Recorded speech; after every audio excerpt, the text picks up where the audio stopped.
Ben ritrovati. A 4 anni dal salvataggio dell'Alitalia siamo di nuovo punto e a capo. La nostra ex compagnia di bandiera è di nuovo vicina al fallimento.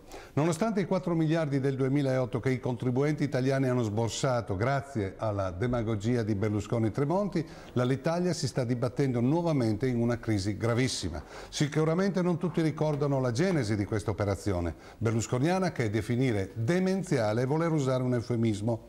Tutto comincia quando l'Air France fa un'offerta d'acquisto all'Alitalia e al governo italiano presieduto allora da Prodi. L'offerta era molto allettante, la compagnia francese avrebbe pagato la nostra compagnia di bandiera 2,4 miliardi di euro, accollandosi tutti i suoi debiti e garantendo anche il mantenimento occupazionale. Prodi era favorevole alla cessione, conoscendo le grosse difficoltà gestionali e finanziarie cui si dibatteva la società. Nel frattempo però il governo Prodi cadde e furono indette nuove elezioni e qui iniziano le disgrazie per le nostre tasche di contribuenti.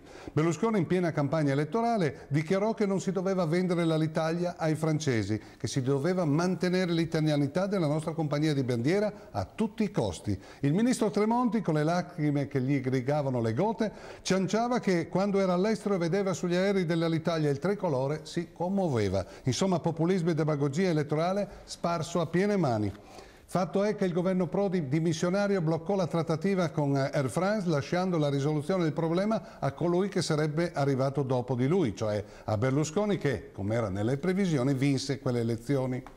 Appena insediato, il satrapo arcoriano fece ciò che aveva promesso, o meglio minacciato, dette mandato all'attuale ministro Passera, allora amministratore delegato di Intesa San Paolo, di promuovere una cordata che rilevasse la compagnia di bandiera. All'Italia venne quindi spacchettata, divisa in due società. La Good Company, ovvero la polpa, venne acquisita dalla cordata guidata da Passera, e la Bad Company, le ossa, i debiti, che furono affibbiati a noi contribuenti. Furono messi in cassa integrazione speciale per 7 anni, 7.000 dipendenti. Insomma, ci vennero caricati sul groppone circa 4 miliardi di euro. Non bruscolini. La nuova Alitalia senza debiti venne acquistata dai cosiddetti capitani coraggiosi guidati da Roberto Colaninno per 1 miliardo e 160 milioni di euro. Air France comunque acquistò il 25% delle azioni e divenne il maggior azionista. Il secondo è Riva, quello dell'Ilva di Taranto, poi Benetton, la stessa banca di Passera, Intesa San Paolo e altri ancora con quote minori. E così arriviamo ai giorni nostri. Dopo 4 anni dalla nuova vita, l'Italia perde ancora 630.000 euro al giorno, incassa poca liquidità e probabilmente necessita di una nuova ricapitalizzazione. Infatti le perdite di questi anni hanno bruciato 2/3 del capitale investito. Mentre il prossimo gennaio scade il vincolo del lock-up, cioè dal 12 gennaio i capitani coraggiosi, soci della nuova Alitalia, potranno vendere le loro quote. È chiaro che molti venderanno le loro azioni anche a prezzi stracciati pur di non ricapitalizzare l'Alitalia, cioè mettere mano nuovamente al portafoglio per non far fallire la compagnia. Per cui è molto probabile che Air France si porti via per un piatto di lenticchie la nostra ex compagnia di bandiera, quella che faceva lacrimare Tremonti, e Berlusconi voleva mantenerne l'italianità. Probabilmente verrà acquistata dalla compagnia francese ad un prezzo 10 volte inferiore rispetto all'offerta del 2008. E per usare un linguaggio forbito, noi italiani in questa operazione siamo usciti cornuti e mazziati.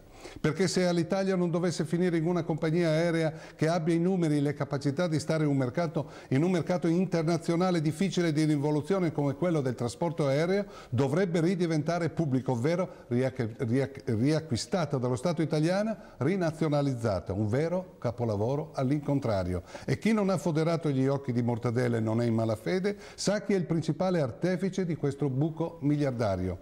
Ma i regi microfoni che negli ultimi 15 giorni lo hanno avuto ospite per ore e ore in tanti programmi radio-televisivi, ovviamente senza contraddittorio, visto che avevano davanti degli pseudo-giornalisti, nessuno ha chiesto conto al satrapo di Arcore di questa vaccata, perché di questo si tratta. Ci vediamo mercoledì prossimo, buon anno a tutti.